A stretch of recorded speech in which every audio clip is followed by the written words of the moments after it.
Hello.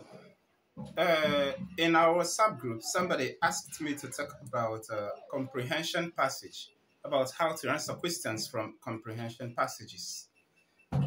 Actually, this question has come to me a number of times, but the problem is that I seem not to have found it anything necessary.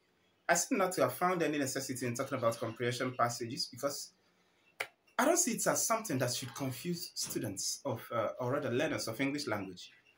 Yes, we come across comprehension passages in almost every English language examination that you go to write. And I used to think that it has always been an easy aspect of the questions. Okay, let us briefly talk about it. Now, first of all, you need to understand what you mean or what an examiner expects of you when they talk about when they bring up questions about from comprehension passages.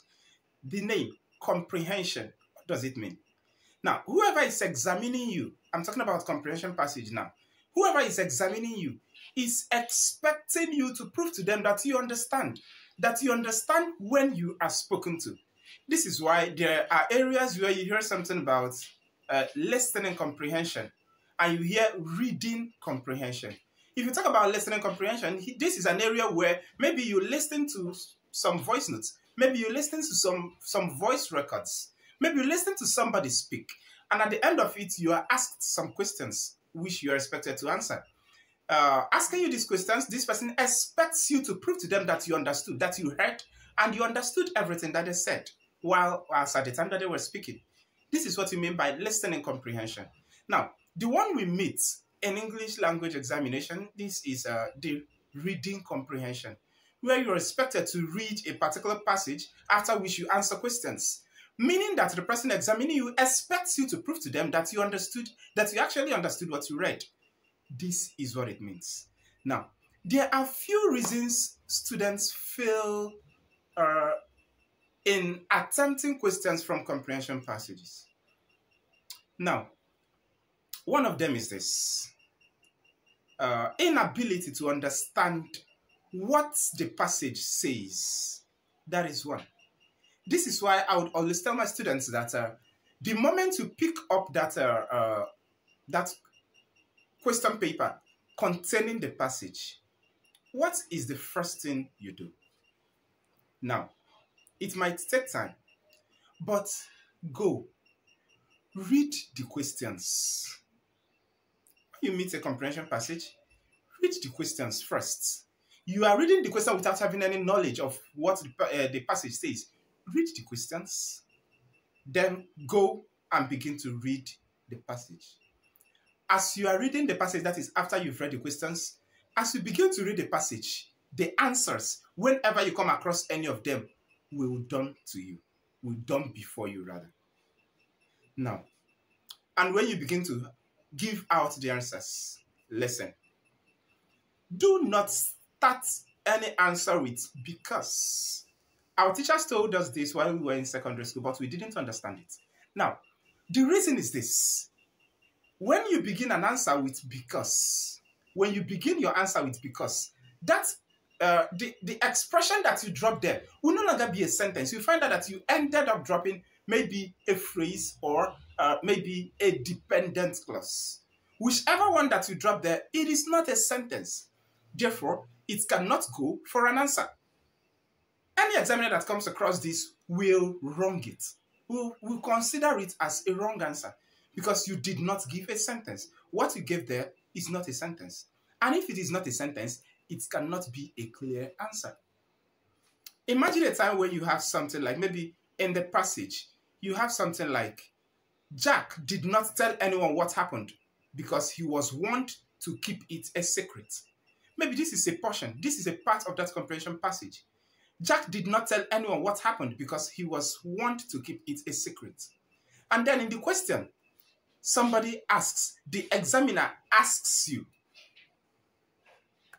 why didn't Jack tell anybody about what happened? Why didn't Jack tell anybody about what happened? And then you find yourself beginning your answer with, because he was warned to keep it a secret. This does not answer it. It is not a sentence. So, apart from a person who read the passage with you, any other person would not understand what you're trying to say. This is why you need to bring in a complete sentence. Why didn't Jack tell anybody about what happened? And the answer should appear like, Jack did not tell anybody about what happened because he was warned to keep it a secret. Explain it. Your examiner needs to see that sentence, completely giving an explanation to what you're expected to answer. Now, maybe another portion of this the passage says, Jack got home safely that day through the help of a considerate driver. Jack got home safely that day through the help of a considerate driver. And the question asks, how did Jack get home that day? And in answering your question, you say, through the help of a considerate driver. This is rubbish. Anybody who is examining you will wrong that. Through the help of a considerate driver, how does that answer the question? It doesn't. You need to present it as a sentence. Jack got home that day, or he got home that day through the help of a considerate driver. Some other person might decide to put it this way. A considerate driver helped him get home that day. This will tell the person examining you that you actually understood what you read. That you actually understood it. You don't just go there to lift. There is this rule that we say that mindless lifting is a part of reason why students fail in things like this. You don't just go there and you lift anything. Explain it in a way that anybody reading you will understand that you actually read and understood what the passage is all about. Those questions that begin with why, you are expected to give the reason. Explain it. Why did he say this? He said it because you drop your answer.